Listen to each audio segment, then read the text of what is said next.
উপমহাদেশের হিন্দু ধর্মাবলম্বীদের ৫১টি পীঠস্থানের মধ্যে অন্যতম বগুড়ার শেরপুর উপজেলার ঐতিহাসিক মা ভবানী মন্দির। প্রতি বছর দেশ বিদেশে লাখো পুণ্যার্থী আসেন এই মন্দিরে। বিশেষ করে মাঘী পূর্ণিমা ও রামনবমী উৎসব ঘিরে পার্শ্ববর্তী দেশ ভারত, নেপাল, ভুটান, পাকিস্তান, আফগানিস্তান ও শ্রীলঙ্কা থেকে অসংখ্য পুণ্যার্থীর সমাগম ঘটে এই মন্দির প্রাঙ্গণে। উপজেলার সদর থেকে প্রায় ১৫ কিলোমিটার দক্ষিণ পশ্চিমে ভবানীপুর ইউনিয়নের ভবানীপুর গ্রামে মা ভবানীর মন্দির অবস্থিত।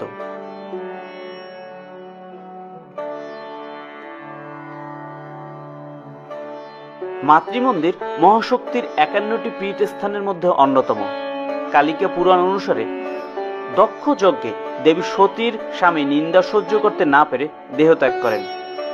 সতীর প্রাণহীন দেহ স্কন্ধে নিয়ে দেবাদিবের মহাদেব প্রলয় নৃত্য শুরু করেন।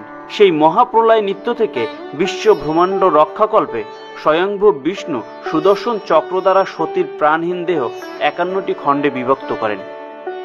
সেই সব দেহখণ্ড বিশ্বের বিভিন্ন জায়গায় পতিত হলে ৫১টি পীঠস্থানের উদ্ভব হয়। ভবানীপুরে দেবীর বাম তল্প বা বাম পাজরাস্থি মতান্তরে দক্ষিণ চক্ষু পতিত হয়েছিল। এই পীঠস্থানে দেবীর নাম অর্পণা এবং বামন ভৈরব।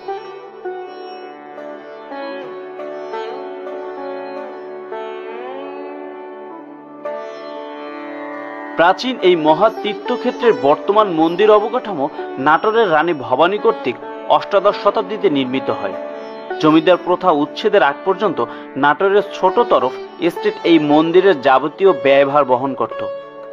জমিদারি প্রথা উচ্ছেদের পর সরকার নাটোরের ছোট তরফ এস্টেট অধিগ্রহণ করেন এবং দেবত্তর এই মন্দিরের ব্যয় নির্বাহের জন্য এনুইটি নির্ধারণ করেন। নাটোরের রানী ভবানী এস্টেট কর্তৃক দেবত্তর ১২ বিঘা জমির উপর এই মন্দিরের অবকাঠামো স্থাপিত।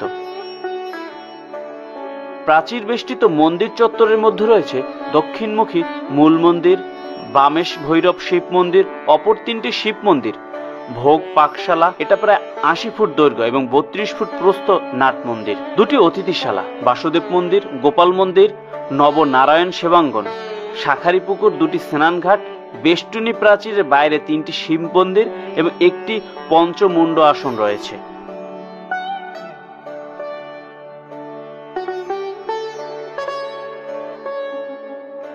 হিন্দু ধর্মাবলম্বীদের পবিত্র এই পীঠস্থান ও তীর্থক্ষেত্রে রামনবমী, শারদীয় দুর্গোৎসব, শ্যামপূজা, মাঘী পূর্ণিমা, বাসন্তী দুর্গোৎসব প্রভৃতি অনুষ্ঠান হয়ে থাকে।